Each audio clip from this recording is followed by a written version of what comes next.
नमस्कार दोस्तों, आपका स्वागत है एक बार फिर से मिस्टर जोकर प्रोडक्शन के अंदर। मैं आपका दोस्त राहुल और आज की क्लास के अंदर हम जानेंगे कस्टम शेप के बारे में। तो चलते हैं मेरे कंप्यूटर की स्क्रीन के ऊपर। इस समय हम आ चुके हैं मेरे कंप्यूटर की स्क्रीन के ऊपर और आज बात करेंगे हम कस्टम शेप के बारे में।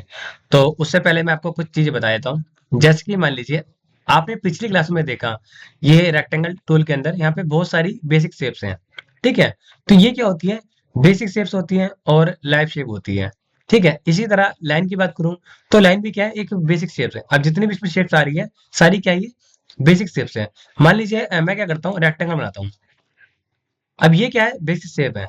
जैसे ही मान लो मैं इस बेसिक शेप को मॉडिफाई करूंगा तो क्या होगा, ये कस्टम शेप बन जाएगी। जैसे मान लीजिए मैं यहाँ से लेता हूँ डायरेक्ट सिलेक्शन टूल।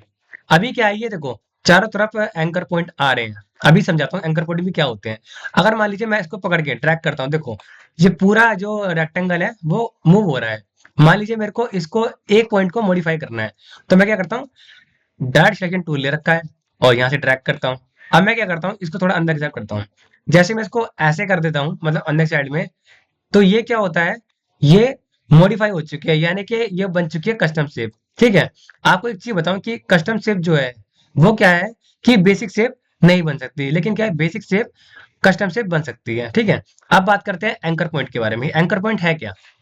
देखो जैसे मान लीजिए मैं एक लाइन ड्रॉ करता हूँ, ठीक है, और लाइन ड्रॉ करते ही अब आप देखोगे लाइन के अंदर यहाँ पे कोने कोने पे छोटे छोटे से बॉक्सेस बना रहे हैं। ये क्या होते हैं, एंकर पॉइंट होते हैं। मान लीजिए मैं पेन टूल लेता हूँ और पेन टूल लेने के बाद क्या करता हूँ, मैंने ऐसे क्लिक करा। अब आप देखोगे ये क्या है, एक एंकर पॉइंट है। ठीक है, अब दो एंकर पॉइंट को मिलके क्या बनती है, एक लाइन बनती है। ठीक है, और शेप कब बनती है? शेप तब बनती है जब जब एंकर पॉइंट को क्लोज, मतलब क्लोज कर दिया जाता है, यानी कि उसके पाथ को क्या है, क्लोज कर दिया जाता है। जैसे कि अभी क्या है, ये लाइन है और ये पाथ भी है। मान लो मैंने यहाँ क्लिक करा तो अभी भी ये क्या है, पाथ ही है। जैसे ही मैं इसको क्लोज करूंगा तो ये क्या होगा, जब पाथ क्लोज हो गया तो ये क्या बन चुकी है, ये बन चुकी है शेप। और मैंने आपको शेप के बारे में बताया ही है। मैंने आपको शेप के बारे में बताया है कि शेप के अंदर दो वैल्यू होती है, एक होती है फिल होती है, एक होती है स्ट्रोक। मान लीजिए मेरे को फिल करना है तो मैं यहाँ पे फिल पे क्लिक करता हूँ और डबल क्लिक करके अपने अकॉर्डिंग हाँ कलर चेंज कर देता हूँ, जैसे ये वाला। और मैंने स्ट्रोक का करना है तो मैं स्ट्रोक को ऊपर करता हूँ। ठीक है, और स्ट्रोक का क्या है, जैसे मान लीजिए मैं कलर डबल क्लिक करता हूँ और इसका कलर करता हूँ मैं ग्रीन। ठीक है, अब क्या करता हूँ, प्रॉपर्टी में आता हूँ। प्रॉपर्टी में देखो इसकी वैल्यू आ रही है, यहाँ पे स्ट्रोक आ रहा है। अब मैं इसको क्या करता हूँ, बढ़ा देता हूँ। तो देखो यहाँ पे मोटा हो चुका है। अब क्या है, आपको ये ध्यान में रखना है कि जो कस्टम शेप होती है वो क्या होती है, मॉडिफाई शेप होती है। और बेसिक शेप उनको कहते हैं जो क्या होती है, कस्टम शेप में कन्वर्ट नहीं होती, जो मतलब लाइव शेप होती है और मॉडिफाई नहीं होती। जैसे आप इसमें देखोगे यहाँ पे रेक्टेंगल हो गया, एलिप्स हो गया, पॉलीगन हो गया। जैसे मैं पॉलीगन ड्रॉ करता हूँ, ठीक है, पॉलीगन ड्रॉ करा। अभी ये क्या है, ये जो है ना, ये बेसिक शेप में है। ठीक है, मैं यहाँ पे क्लिक करता हूँ। ठीक है, अभी ये क्या है, बेसिक शेप में है। अगर मैं इसको मॉडिफाई करूंगा डायरेक्ट सिलेक्शन से तो क्या बन जाएगी, ये बन जाएगी एक कस्टम शेप बन जाएगी। ठीक है, अब आपको एक चीज और समझा देता हूँ।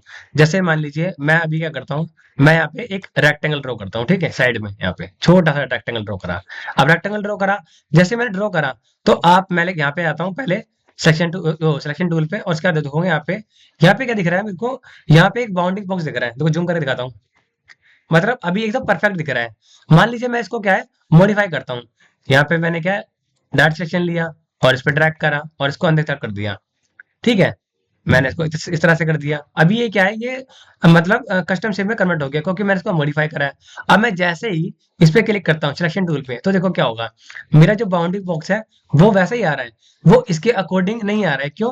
क्योंकि ये क्या है, कस्टम शेप में कन्वर्ट हो चुका है। तो आज की क्लास में हमने जाना कि कस्टम शेप क्या होती है। आशा है आपको ये क्लास अच्छी लगी होगी। अच्छी लगी तो लाइक करें, शेयर करें और सब्सक्राइब करें।